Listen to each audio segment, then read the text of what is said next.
do you make of this retaliation, this what do you call India has taken the revenge of Pulwama attack? Yeah, first of all, I would like to congratulate the armed forces for this and the political leadership.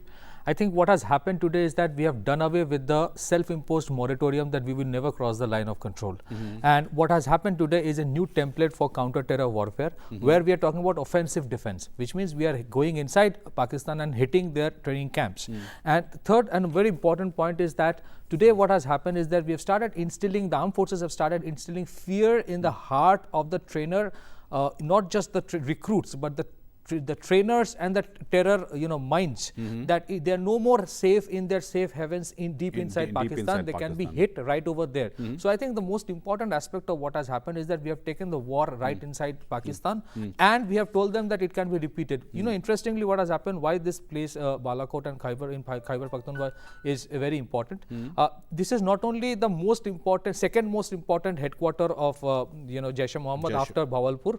It is also the place where after the surgical strike, what Pakistan started doing is to put all their terror recruits from the launching pad into this area, which is Manshera in Khyber Pakhtunkhwa, where Balakot is there, and Naushera in Punjab. I mean, just for the common man's understanding, I mean, after this Pulwama attack, when the news was starting, they were fearing another surgical strike. So I mean, they shifted they shifted them to that place. Okay, to Balakot. So that's why probably there are estimates and certain inputs which we are getting is that probably around 250 to 300 terror recruits who are going that vigorous training, and another 200 already trained terrorists who have been taken away from the launching pad to make sure that they don't become another victim of another surgical strike into this place. So this is what India what has done is not just about showing something to Pakistan, but also to the world that India is no more a soft state. Look, the capability of the armed forces was never in doubt. I mean, sir is sitting here during the Kargil war. The Mirage 2000s have shown what they can do. What was lacking was the political will, and I think today the political leadership has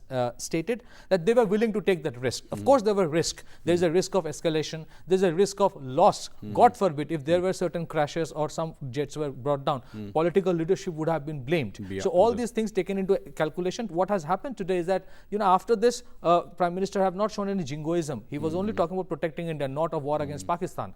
He has gone around business as usual. Sensex is more or less stable. So it's not a big thing for India today. What India is trying to project is that every time you hit us, we will hit you back. But we are not talking about a full-fledged war. Okay, so it's a new normal for us. And I think the most important lesson is that we have learned from Operation Parakram after Parliament attack, when we were mobilizing, that when you mobilize in a large scale for a big grand war, the world actually comes and stops you. That nobody wants a full-fledged war. But this kind of short, intensive strike right at the heart of terror hubs, I think a lot of countries today would be secretly sending out, messages of congratulation, because there are a lot of countries in Europe and United States who have been hit by terrorists who had links with Pakistan.